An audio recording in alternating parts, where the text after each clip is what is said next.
사명을 감당하는 자, 이런 제목을 가지고 내일 나누고자 합니다.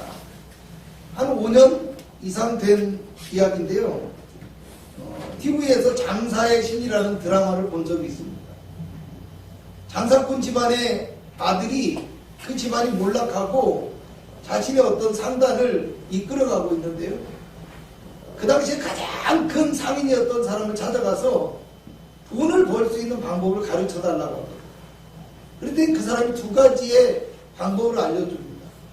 첫 번째는요, 길을 찾으라고 얘기해요. 남이 안 하는 것, 못하는 것을 그런 길을 개척해서 내가 해야만 큰 돈을 벌 수 있다는 거예요. 두 번째로 하는 말은요, 목숨을 걸어라는 거예요. 참 대단한 얘기죠. 남이 안 하는 것은 그만큼 위험하기 때문에 그만큼의 각오와 배짱이 있어야만 감당할 수 있다는 얘기예요. 그래서 이 주인공이 아주 애를 써서 길을 찾아내고요, 목숨을 걸고 장사를 시작해서 뜻을 이뤄가는 내용이 나온 드라마였어요. 그런데 제가 그 드라마를 통해서 보았던 것은요, 이 주인공의 목적이 돈을 버는 것이 아니더라고요. 이 주인공은 실제로요, 돈에도 권력에도 아무런 욕심이 없습니다. 그저 자기에게 속한 자신의 식솔들, 자신의 상단을 안전하게 이끌어가고 그들을 먹여 살리는 것, 이것이 자기의 목적일 뿐이에요. 근데 많은 식구들을 책임지고 있다 보니까 돈을 벌어야 되잖아요. 그리고 그 당시의 상황이 돈을 벌지 않으면 가족들을 지킬 수 없는 거예요. 그래서 돈을 벌기 위해서 길을 찾고 목숨을 걸었다라는 거예요. 여러분, 제가 왜 이 말을 하고 있다고 생각하십니까? 첫 번째는요, 인생은 이와 같이 누구에게나 자신이 해야 할 일이 있고 자신이 가야만 하는 길이 있더라는 겁니다. 자신에게 주어진 사명이 있다라는 거예요. 성도에게도요, 그리스도인의 책임이 있고 또 주님이 자기에게 맡기신 특별한 자기의 사명이 있다라는 거예요. 두 번째로는요, 자기의 사명을 감당하기 위해서는 책임감과 용기가 필요하다라는 거예요. 할렐루야. 아멘. 성도는 무엇보다도 주님을 향한 어떤 확신, 믿음, 이런 것들이 있어요. 그래야만 맡겨진 자기의 십자가의 사명을 온전히 감당할 수 있다는 것을 우리가 기억해야 합니다. 아멘. 오늘 본문의 말씀은요, 위대한 선지자였던 엘리야가 자기에게 맡겨진 사명을 이제 다 마치고 제자인 엘리사가 그를 이어서 선지자가 되는 그런 상황의 이야기, 후계자가 된다는 것, 이것은요 말로만 되어질 수 없는 것입니다. 또 후계자로 지정을 받는다고 할지라도 다 후계자로서 살아갈 수도 없습니다. 왜 그렇습니까? 내가 후계자가 된다고 해도 내가 그것을 감당할 수 있는 능력이 되지 못하면 아무 소용이 없는 거예요. 여러분, 롯데 그룹의 창업주인 신격호 회장님께서 지난 1월에 돌아가셨어요. 코로나의 상황이고 어려운 상황이다 보니까 더 사람들 관심에서 멀어지기도 했지만요, 이분 한 시대를 정말 대단하게 살아간 분이잖아요. 그런데 이분을 향한 어떤 추모의 분위기보다는 사람들의 관심이 어디에 있습니까? 그 집안의 형제들이, 그 집안의 가족들이 장례식장에서 만날 것인가 안 만날 것인가, 싸울 것인가 안 싸울 것인가, 과연 이들이 조금이라도 화해를 할 것인가 안 할 것인가, 이것만 관심을 가지고 있어요. 여러분, 큰아들은 아버지의 후계자로 지정을 받았어요. 아버지. 근데 능력이 없다 보니까 어떻게 합니까? 그룹에서 인정을 못 받았어요. 아우에게 밀려났습니다. 아우는 힘을 가지고 형을 밀어내고 그룹의 지배자가 되어졌어요. 총수가 되어졌어요. 그런데 마지막 아버지가 돌아가시는 그날까지 아버지의 인정을 받지 못하고요, 불효자로 낙인을 찍혔습니다. 그래서 사람들에게 비난을 받게 되고 도덕적인 어떤 부담감도 갖게 되었습니다. 이런 일들을 통해서 그룹의 이미지가 타격을 받고 사람들이 공격하고 또 이것 때문에 의혹이 불거진 거예요. 여러 가지 의혹이 그거지. 그래가지고 그룹 전체가 손실을 받고 타격을 받았는데요. 이것을 통해서 우리가 알 수 있는 것은요, 후계자의 문제가 그렇게 큰 그룹 하나의 명운까지도 좌우할 수 있을 정도로 중요하더라고요. 여러분, 예수님도요, 자신의 제자들을 세우고 그 자신의 제자들을 세우기 위해서 3년여 동안, 3년 반 동안이나 그들을 데리고 다니면서 말씀을 가르치시고 증거를 보여주시고 이적을 주시며 능력을 주시고 이렇게 하면서 복음을 전하고 복음의 증인이 되게 만들어 주셨어요. 그런데 여러분, 제자들은 어떻게 했습니까? 서로 내가 크다, 내가 먼저다, 또 어떤 음반 와서 내 자식들을 하나는 우편에 하나는 좌편에 앉게 하여 주옵소서 이러고 싸우다가요, 정작 중요한 십자가의 순간에는 모두 다 예수님을 버리고 도망을 가고, 심지어는 가장 믿음 있다 하고 가장 신뢰하고 가장 수제자라고 자부했던 베드로마저도 저주까지 하면서 예수님을 부인했다라고 얘기해요. 여러분, 가룟 유다라는 한 제자는요, 도리어 예수님을 은 30에 팔아넘기는 엄청난 잘못을 저지릅니다. 제자의 사명을 받았지만 그들이 제자의 사명을 감당하는 것은 결코 쉬운 일이 아니었다. 본문에 나오는 엘리사는요, 스승인 엘리야의 후계자가 되었고 자기의 사명을 온전히 감당한 이스라엘의 위대한 선지자가 되었습니다. 오늘 우리도 마찬가지입니다. 모든 인생은 좋든 싫든 간에 가정을 위해서, 사회를 위해서 자기에게 맡겨진 사명이 있다라는 거예요. 자기가 해야만 하는 일들이 있다라는 거예요. 그리고 성도는 주님이 주신 복음의 사명과 책임이 있다라는 걸 기억해요. 그렇다면 오늘 우리가 우리에게 맡겨진 사명을 온전히 감당하기 위해서 무엇이 필요할까? 본문에 나오는 이야기를 통해서 살펴볼까 합니다. 첫째로, 엘리사는 끝까지 스승을 따르는 사람. 어떻게 하는 사람이었다고요? 끝까지 스승을 따라가는 사람.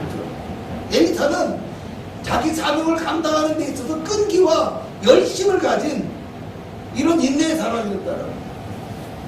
엘리야는 오늘 3번씩이나 엘리사에게 떠나라고 합니다. 아니면 엘리사를 뛰어놓으려고 하는 거죠. 청하건대 너는 여기 머물러 있어라. 하나님께서 나를 베델로 부르신다. 머물러 있어라. 너는 나를 여리고로 부르신다. 머물러 있어라. 요단으로 보내신다. 3번씩이나 그러는데 이 엘리사는요, 그럴 때마다 말합니다. 여호와께서 살아계심과 당신의 살아있음을 두고 맹세하는 내가 당신을 떠나지 않겠습니다.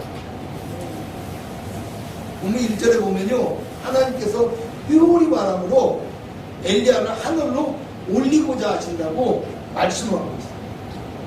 그리고 엘리야가 방문하는 곳에 제자들의 무리가 있거든요.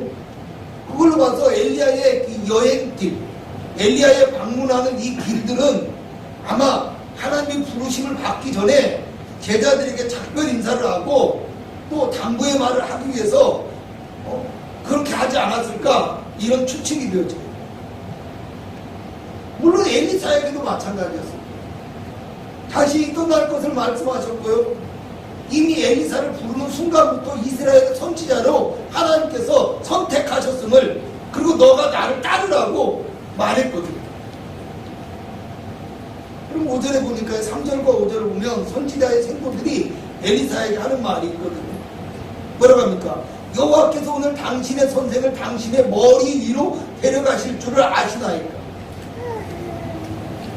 하나님께서 엘리야를 어떤 그 주검이나 흔적을 찾을 수 없도록 데려가실 것도 이미 알고 있다. 할렐루야. 그런데 왜 제자들에게 엘리야를 하늘로 올리시는 것을 하나님께서는 보이지 않았는지 이유는 알 수 없어요. 근데 분명한 것은요, 여러분, 죽음을 보지 않고 옮겨지는 것, 죽음을 보지 않고 데려가시는 것은요, 굉장히 특별한 사건이고요, 하나님의 신비 가운데 하나라. 그렇기 때문에 아무에게나 이것을 보여줄 수 없고요. 보여준다고 해도 그것이 오히려 더 좋지 않은 영향을 미칠 수도 있기 때문이 아닐까. 이렇게 학자들이 말씀하십니다. 마치요, 예수님이 변화산에서 3명의 제자들만 데리고 가요. 베드로와 야고보와 요한만 데리고 가서 모세와 엘리야와 더불어 말씀하시는 것을 보게 하셨거든요. 그리고서 그 제자들에게 다른 사람에게 말하지 말라 이렇게 당부를 하셨어요. 사도 바울이 셋째 하늘까지 가봤다고 얘기해요. 근데 사도 바울은 끝까지 셋째 하늘에 대해서 얘기를 하잖아요. 뭐 이런 것과 비슷한 이유일 것이라고 생각이 됩니다. 근데 중요한 것은요, 엘리사를 향해서 제자들이 당신의 선생이라고 하거든요. 엘리야. 엘리야의 제자가 엘리사라는 얘기예요. 마찬가지로 제자들은 이미 엘리사가 엘리야의 권한을 위임받은 후계자라는 사실을 잘 알고 그것을 인정하고 있더라는 겁니다. 여러분, 엘리야를 하나님께서 데려가신다고 하고요. 엘리사는 엘리야의 공식적인 후계자였습니다. 엘리사에게 오늘 엘리야가 그만 따라오라, 이 말은 무슨 뜻이겠어요? 네가 싫다 이런 말이 아니야. 너를 떼어놓겠다 이런 말이야.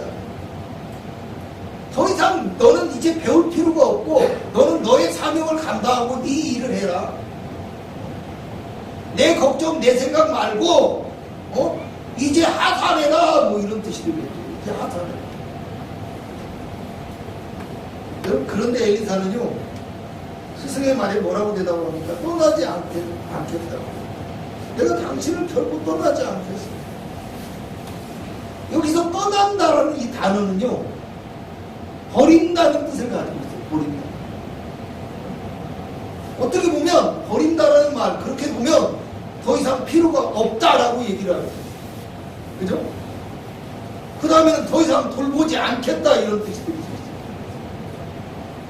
그러니까 엘리야가 스승을 떠나지 않겠다라는 말을 다시 풀어본다면, 나는 아직도 당신의 지도와 당신의 인도와 당신의 가르침이 필요한 사람입니다. 이런 겸손하고 낮아진 심령의 표현이에요. 그 다음에 당신을 떠나지 않겠습니다. 이 말은 나는 끝까지 스승을 섬기고 끝까지 스승을 따르는 사람이 되겠습니다. 베드로가 마치 예수님을 보고 뭐요? 죽기까지 따르겠다고 말씀하십니다. 여러분, 여기에 엘리사가 능력을 입고 인정받는 어떤 위대한 선지자가 될 수 있었던 비결이 있다라고 저는 생각이 들어요. 끝까지 신의를 지키고요, 끝까지 섬기고 끝까지 따르는 것이, 여러분, 이 사회가 얼마나 어려운 시대입니까? 그잖아요. 굉장히 어려운 시대. 나 필요한 것만 얻으면 됩니다. 다른 거 몰라요. 이용 가치가 떨어지면 냉정하게 뒤돌아서고, 나에게 조금만 해가 된다고 생각하면 과감하게 버려버리는데, 이 땅의 사람들의 모습이에요. 인간성이 상실된 사회라고 얘기해요. 스승은 물론이거니와요, 부모도 형제도 자기가 필요할 때만 가까이 하는 이 인간성이 상실한 시대라. 그런데 엘리야의 시대는 더 그랬다라는 거예요. 그럼에도 불구하고 엘리사는요, 끝까지 스승을 향한 그 신의를 버리지 않는 사람입니다. 여러분, 주님을 따르는 것도 그래요. 나 필요한 것만 얻으려고 합니다. 내 기도 제목만 중요하고 내가 유익한 것만 따르려고 하고 눈에 보이는 것만 쫓아요. 그리고 사명이나 섬김에 대해서는요, 남의 일이라고 생각합니다. 남의 일. 어떤 사람들은 이런 사명이나 섬김은 목회자들만의 일이라고 생각하는 그런 사람들도 있어요. 과거에 열심히 자신이 한 것을 자랑하면서 이제는 직분이나 자랑하고 높아지려고만 합니다. 여러분, 낮은 자세로 배우고 섬기고 봉사해야 하지만요, 이런 것들은 다 직분이 낮은 사람들, 아랫 사람들, 어린 사람들이 해야 되는 일이라고 그렇게 착각하는 사람들도 있어요. 그러나 오늘 우리는 어떻게 해야 됩니까? 자기의 본분, 자기의 사명을 잊지 않고 끝까지 주님을 따르는 인내와 끈기가 있어야 된다. 아멘. 아멘? 아멘. 주님은 인내하며 기도하고 인내하며 주님의 음성에 귀 기울이는 이런 사람에게 응답하신다는, 그리고 아멘. 축복하신다는 사실을 우리가 기억해야 돼요. 아멘. 그런 믿음의 사명자 되시기를 주님의 이름으로 축원합니다. 아멘. 두 번째로 엘리사는요, 성령이 하시는 역사를 구했습니다. 뭘 구했다고요? 성령의 하시는 역사. 성령의 능력을 힘입어야 된다. 아멘. 이제 엘리야와 엘리사는요, 요단을 건너서 마지막 작별의 시간을 가지고 있어요. 9절에 보니까 스승이 제자에게, 끝까지 자신을 따르는 이 제자에게 마지막으로 내가 너에게 무엇을 해줄지 구하라고 질문합니다. 여러분, 무슨 내용이 상상돼요? 마치 약국강 강가에서 뭐예요? 야구배기 그잖아요. 주님의 은혜를 구하는 이 야구배기, 또 하나님 앞에 1000번제를 드린 솔로몬에게 하나님께서 말씀하시듯이, 그잖아요. 무엇을 해줄까? 너는 구하라, 이런 말을 안 해요. 할렐루야. 아멘. 엘리사가 어떻게 대답합니까? 당신의 성령이 하시는 역사가 갑절이나 내게 있게 해달라고. 아멘. 스승보다 능력 있는 사람이 되기를 원합니다. 스승보다 갑절이나 사역을 잘 감당하는 사람이 되기를 원합니다. 그런 뜻일 수도 있지만요, 오늘 본문의 뜻은, 본문의 어떤 의미는요, 내게 장자의 권한을 달라, 이런 뜻이에요. 후계자로 만들어달라. 근데 우리 잘 알고 있듯이 엘리사는요, 부름받기 전부터 엘리야의 후계자였어요. 이미 엘리야가 권한을 주었고 다른 제자들도 인정하고 있습니다. 근데 엘리사가 왜 이런 말을 하고 있습니까? 엘리사는 스승의 뒤를 이어서 하나님이 주신 사명을 감당하기 위해서는요, 스승에게 배운 어떤 지식, 스승을 통해서 경험한 그 어떤 것들보다도 스승을 통하여서 역사하신, 아멘? 아멘. 스승을 통하여서 역사하신 하나님의 성령의 능력이 필요하다. 이걸 누구보다도 절실하게 깨닫고 알고 있는 사람이었기 때문에 엘리야에게 당신의 성령의 능력이 내게 머물기를 원합니다 라고 그렇게 고백하는. 할렐루야. 아멘. 오늘 엘리야가 뭐라고 대답합니까? 10절을 봅니다. 이르되 내가 어려운 일을 구하는도다. 할렐루야. 아멘. 내가 원한다고 되어지는 게 아니에요. 내가 받고 싶다고 되어지는 게 아니에요. 예수님께서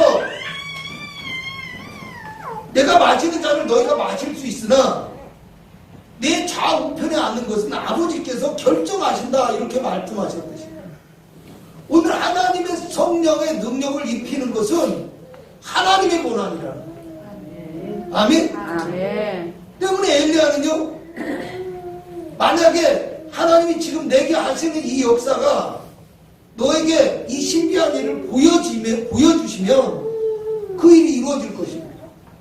네가 이 신비한 역사를 보지 못하면 그 일이 이루어지지 않을 것이다, 이렇게 말씀하십니다. 여러분, 많은 사람들이요, 믿음이 있다고 하면서도 눈에 보이는 것을 의지합니다. 또 어떤 사람들은요, 직분이 있어야만 일을 할 수 있다고 그렇게 생각합니다. 그러나 하나님이 그를 인정하고 사용하지 않으면요, 우리는 아무것도 아니고 아무것도 이룰 수 없는 연약한 존재임을 깨달아야 해요. 아멘. 그래서 주의 성령을 의지하는 엘리사처럼 그런 믿음이 우리에게 있어야 된다는 사실입니다. 아멘. 그러므로 오늘 우리의 능력이 아무리 출중하고 아무리 클지라도 성령의 능력을 힘입지 않고서는 하나님의 사명을 온전히 감당할 수 없다는 것을 기억하고 늘 아멘. 하나님의 성령의 은혜와 도우심을 구하며 하나님 앞에 겸손하고 낮아지고 기도하는 모습의 성도 되시기를 축원합니다. 아멘. 세 번째로 믿음의 분명한 확신이 필요하다. 아멘. 엘리사는 스승의 승천을 목격했습니다. 그리고서 즉시로 자신의 겉옷을 둘로 찢어버렸습니다. 그리고 스승의 겉옷을 주워 들고요, 스승이 했던 것처럼 요단강을 치면서 뭐요? 요단에 그 물을 갈랐어요. 그리고 건너게 돼요. 여러분 알아야 돼요. 아무리 큰 능력이 임하고요, 아무리 하나님의 응답이 임했을지라도 오늘 우리 자신의 믿음이 흔들리고 또 하나님의 역사를 우리가 신뢰하지 못한다면 우리는 반드시 하나님의 사명에서 실패할 수밖에 없어요. 엘리야는요, 이제까지 자신이 의지하고 하늘같이 따랐던 스승이 자기 곁을 떠나버렸어요. 그잖아요. 시면을 보면 엘리사가 보고 소리 지르되 내 아버지여 내 아버지여 이스라엘의 병거와 그 마병이여, 이렇게 얘기하고 믿고 따르던 그 하늘 같은 존재가 이제 사라져버렸고 이제는 자기 혼자 사명을 감당하고 책임을 져야 되는 정말 무거운 상황 속에 처해 있다는 거예요. 여러분 23절을 보면요, 엘리사가 지나가는데 아이들이 쫓아와요. 그래서 뒤에 쫓아오면서 뭐라고 하냐면 대머리여 대머리여 올라가라 올라가라. 물론 그래서 저주를 받은 건 사실이지만요, 이 엘리사라는 사람은 스승과는 달리 대머리였어요. 젊어서. 그래서 어떻게 보면 이스라엘에서는 약점으로 보일 수도 있는 이 외모적인 콤플렉스까지도 가지고 있던 사람이라. 그런데 그는 어떻게 합니까? 조금도 흔들림이 없이 자신의 사명, 자신의 일을 행하더라는 거예요. 여러분 15절을 보면 선지자의 제자들이 엘리야의 성령이 엘리사 위에 머물렀다라고 얘기를 하면서 엘리사를 영접하거든요. 그를 인정해 준다라는 거예요. 여러분 16절에서 18절을 보면요, 제자의 무리들이 왔는데요, 그 중에 뭐요? 어떤 훈련되어진 용감한 사람만 해도 50명이 된다. 갑자기 혼자가 되어졌고 수많은 무리들이 지금 자신에게 와서 어떤 걸 요구하고 있다는 거예요. 근데 이 사람은 흔들리지 않고 오직 하나님의 뜻만을 증거하고 있는 거예요. 여러분 믿음의 사람들은, 믿음의 사명자는요, 세상이나 사람이나 환경에 결코 흔들리지 말아야 돼요. 아멘. 진정한 사명자는요, 하나님의 능력을 의심하지 않고 확신하면서 선포할 수 있는 믿음의 담대함과 용기가 필요하다는 거예요. 아멘. 여러분 다니엘과 세 친구는 어떻습니까? 불 가운데서도 그들의 믿음을 잃지 않았어요. 그잖아요. 사자불 가운데서도 그들의 믿음을 잃지 않았어요. 하나님이 능히 나를 건지실 것이다. 아멘. 그렇지 않을지라도 나는 하나님의 나라를 바라보는 사람이기 때문에 물러서지 않을 것이다. 할렐루야. 아멘. 그러므로 오늘 우리도 엘리사와 같이 철저히 하나님을 의지하며 믿음의 분명한 확신을 가지고 아멘. 하나님의 사명을 감당할 때 아멘. 하나님이 우리를 통하여서 역사하신다. 아멘. 기억할 수 있기를 아멘. 주님의 이름으로 축원합니다. 아멘. 결론적으로 말씀드리겠습니다. 야고보서 5장 17절에서 18절에는요, 엘리야는 우리와 성정이 똑같은 사람인데 그가 비 오지 않기를 위하여 기도한 즉 3년 6개월 동안이나 이스라엘에 비가 오지 않고 다시 비 오기를 위하여 기도한 즉 하늘이 비를 주고 땅이 열매를 맺었다. 이렇게 말씀하셨습니다. 우리와 똑같은 형태와 성질을 가진 사람이지만 그가 하나님 앞에 믿음을 가지고 기도함으로 하늘과 땅이 움직이는 놀라운 역사를 경험하게 되어졌다. 아멘. 여러분 오늘 이 엘리야의 승천은요, 예수님의 부활 승천의 모습과 비교되기도 해요. 주님이 올라가실 때 여러분 마찬가지로 엘리야의 승천을 목격한 엘리사가 하나님의 역사를 이어받았고 성령의 능력으로 사명을 감당할 수 있었듯이 오늘 우리도 주님의 십자가의 부활을 경험한 사람, 할렐루야. 아멘. 오늘 우리는 주님의 십자가와 부활을 믿고 그로 말미암아 주님의 성령의 능력을 허락받고 성령의 은혜로 사명을 감당하게 돼. 아멘. 그죠? 우리는 그런 놀라운 기회와 영광이 우리에게 주어졌다는 사실을 기억해야 됩니다. 아멘. 나는 그저 그런 존재가 아니야. 하나님이 이 엘리사와 같이 성령을 부어주신 사람, 성령의 영광이 우리 가운데 있어요. 하나님의 은혜가 있어요. 아멘. 그러므로 오늘 우리도 어떻게 해야 돼요? 엘리사처럼 주님을 끝까지 따를 수 있는 믿음이 있어요. 아멘. 주님의 성령의 은혜를 늘 구하며 겸손한 자가 되어져요. 아멘. 무엇보다도 우리 안에서 세상과 사람과 환경에 흔들리지 않는 믿음의 확신이 있고 담대함과 용기가 있어야 합니다. 아멘. 그렇게 하면서 이 땅을 살아간다면 우리는 능히 주님이 주어진 사명을, 주님이 주신 사명을 온전히 감당할 수 있을 뿐만 아니라 아멘. 우리의 삶 속에서 하나님의 돌보심과 은혜가 넘쳐나게 되어질 줄 믿으시기를 아멘. 주님의 이름으로 축원합니다. 아멘.